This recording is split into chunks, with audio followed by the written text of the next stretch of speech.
Okay, I went to Fry's today and strawberries are on sale. And when strawberries are on sale, it means it's jam making time. And I wanted to invite people over to make jam, but... So, Atticus is gonna help me make a little video. Jam is not hard to make, it's just time consuming. So when you make jam, the first thing you do is you have to get everything set up before you actually cook anything. So first off, you want to make sure you have clean jars and that they're warm, hot, when you put the jam in them, because you're going to put hot jam in glass jars. If they're not the same temperature, there's a risk of them breaking and your jam ends up everywhere in glass. So jam explodes. Jam doesn't explode. Anyway, you wash the jars and you put them on the stove in some water, and you just want to keep it like at a really low temp. And when you wash the jars, you're going to run your finger along the edge and make sure that there are no nicks or cracks or anything, and that it's perfectly smooth. Because you have, you're going to want to prep your lids. So you buy these lids. They've got this red compound. It's called compound. And that's what creates the seal. When it gets warm, it'll connect with your jars, and then the vacuum will pull it tight, and then you'll end up with that. You can only use these once, one time only. So you buy new ones every time you make jam. But if there are any nicks or cracks on your jars, the seal won't work. It won't be a good seal. Okay, so you put these in a little bit of water. You don't want it boiling, you just want it hot. So if you see any bubbles coming up or anything, turn your temp down. So you're just going to let these sit. You're going to want a stock pot. When it boils, it rises quite a bit. So you want a good tall pot that you're going to put it in. When you pour everything in, you're going to wonder, like, do I really need a pot that big? That's where you put the strawberries, right? Yes, sorry, when you put the strawberries. When you put everything in, you won't think you need a pot that big. You need a pot that big. So then you have your bands. These are called bands. I check these every year to make sure that they're not rusted. If they're rusty, I throw them out. This is a jar lifter. So once this water gets really hot, I'm not going to want to stick my fingers in it. So I can use this to lift my jars out of the hot water. Just a funnel. This is a canning funnel that fits inside your jars. And then this is a one with a magnet on the end, so you can get your lids out of your water. So you're not, again, sticking your hands in hot water. Okay, so that's your equipment set up. You also need to have fruit pectin. It's Kroger. I just bought this at Fry's. You can get it at Walmart. It'll be in the baking section. There'll be a canning section, and they'll have jars and lids and bands and all that kind of stuff. But they'll also have boxes of pectin, and it's not very expensive. I don't remember how much this costs, but it's not a whole lot. Inside every box there'll be instructions. They'll have your measurements. Okay, so once you have all of that set up, I've got an area to put my jam when it's done, and then this is my cutting area. So once you have all of that, you wash your strawberries, and then you just cut them up into chunks. They don't have to be tiny. And what I'm going to do is I'm going to take a potato masher, and I'm going to mash up my strawberries.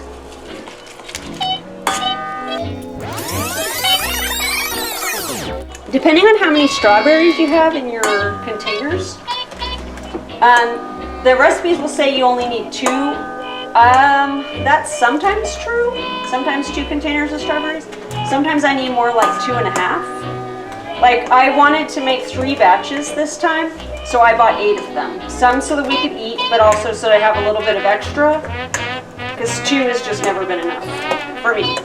Okay, so I have this really kind of mashed, and this is pretty much what it's going to look like. I'm going to keep cutting strawberries and adding them. Because I'm making so many batches, I'm just going to cut and mash and cut and mash until I have a whole bunch of strawberries.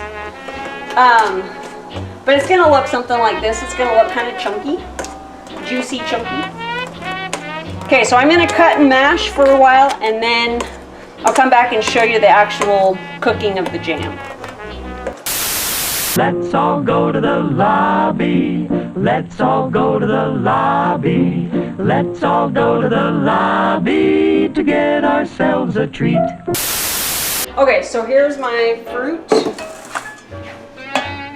my mashed up strawberries. It's kind of soupy, chunky. Maybe looks like salsa maybe. Once you have your fruit prepared, you're gonna wanna measure out your sugar. And your recipe will tell you how much sugar you need, so you're gonna wanna measure that out, because I always make strawberry. So I need 7 cups of sugar, and I need 5 cups of strawberries. So what you're gonna do first is we're going to put in 5 cups of strawberries.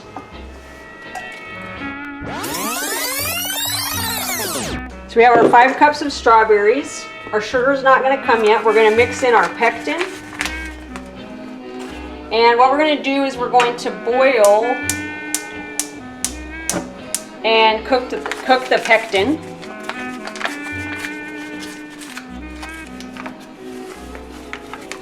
So I'm just going to stir this in. And then something else you can add if you want. When I first started making jam, I didn't because I thought it was weird, is just this tiny bit of margarine. It says a half a teaspoon.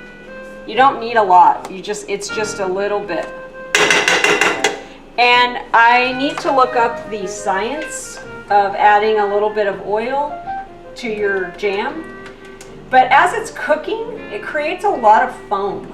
And then when you're pouring it in the jar, like that, you're supposed to like kind of skim off all of the foam before you put it in the jam. And the more foam you have, the more skimming you have to do. But that also is less jam for your jars. When I realized I was pulling off a lot of foam, I decided to do the butter thing. And now I have less foam and more jam going in the jars. This is the time-consuming part, really, when it comes down to it. You have to wait for this to boil, and you have to stir it, waiting for it to boil. You don't want this to stick to the bottom, otherwise it'll burn. And so this is the part that is the most annoying, maybe. When I was little, we had these blackberry bushes around my house. And so my mom and dad sent us out to pick blackberries, and we made lots of blackberry jam.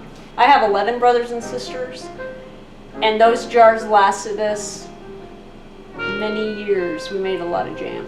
Anyway, so I was really little at the time, and that was my job, was to stir the jam. And I tell you what, being 6 years old and having to stir jam, yeah. It can be the most trying part of this process. So you just have to stir, make sure your flame is up really high, and it kind of speeds up this process a little bit. We might cut some of this out maybe, I don't know. It depends on how long it takes. So we're just you just stir and stir. So we're gonna get this to a rolling boil. That's a boil that won't stop even if you're stirring. And then we add the sugar, then we get it back to the rolling boil, and then we boil it for a minute. So that's why this takes so long. You stir, boil, stir, boil. Okay, so if you look, hopefully you can see this through the steam. If I stop stirring, it's boiling.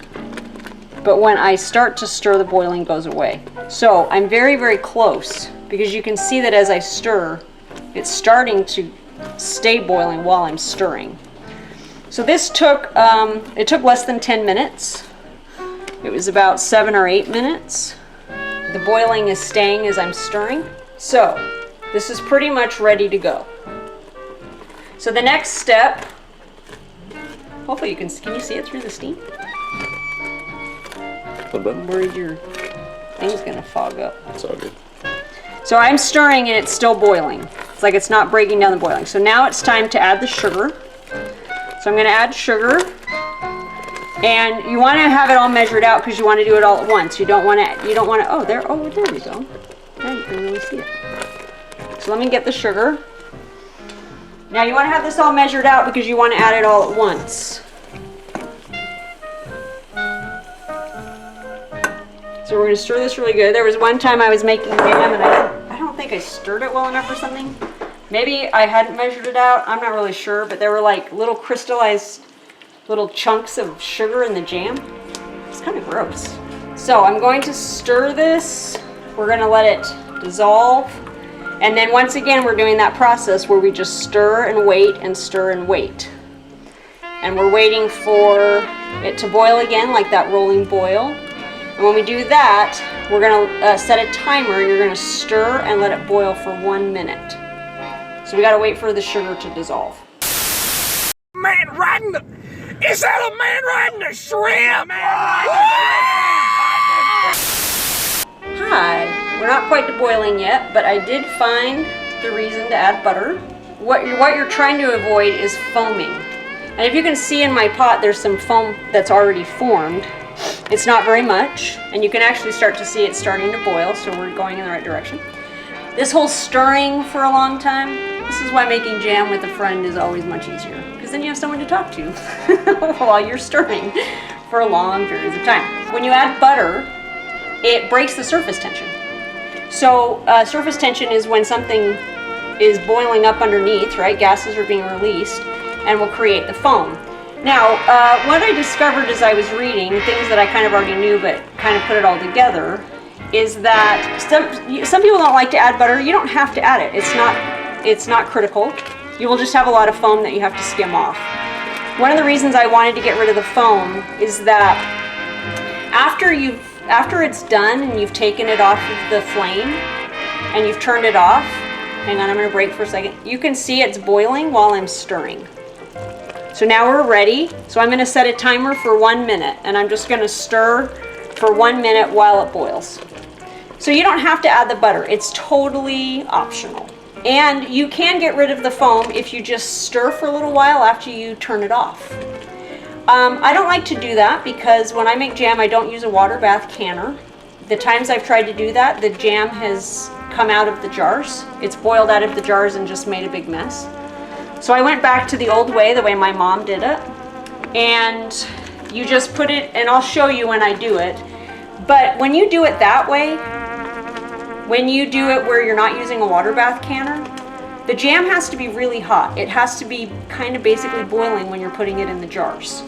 So I don't like to spend a lot of time skimming, and I don't like to spend a lot of time stirring afterwards because I don't want my jam to cool at all, or cool as little as possible. So if I can spend less time worrying about skimming the foam or stirring, then I can basically put the jam in the jars almost boiling.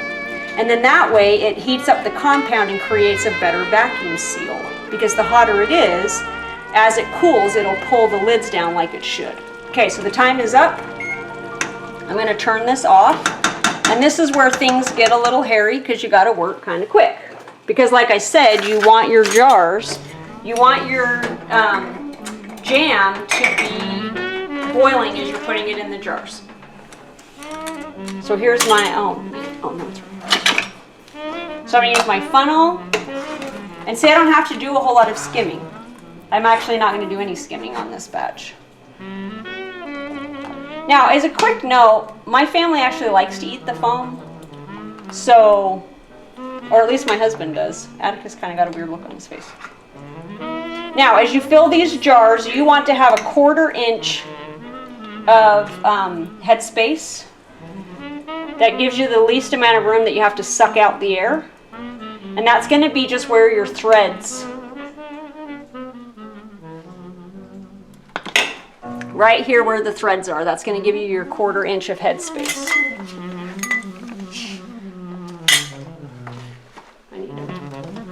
So you're going to wipe off the top of your jar.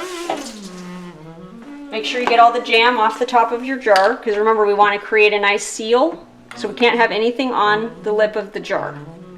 So I'm just going to wipe off, oh my gosh. And this is really hot, by the way, so watch your fingers as you're doing it. So I'm going to pull out one of my lids. Just put it here, tighten it, and then I'm going to flip it over so that the hot jam can come in contact with the lid. Now, if you look, even though the flame is off, my jam is still boiling. That's what I want. There's still some bubbles coming up. I want my jam to be super hot. And in any kind of canning, that's pretty much the rule of thumb. You want things to be boiling, and boiling for the right amount of time. Okay, so that's pretty much how you fill up the jars. Now, once I've got these all filled up, I'm going to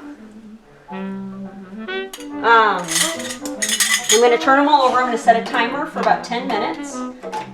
And I'll leave them upside down for 10 minutes. Then I'll flip them back over, and then I'll let them sit, and I won't touch them for 24 hours. And in that time, it'll create a vacuum seal that will pull the lid closed, and will pull that compound down and create a good, nice seal.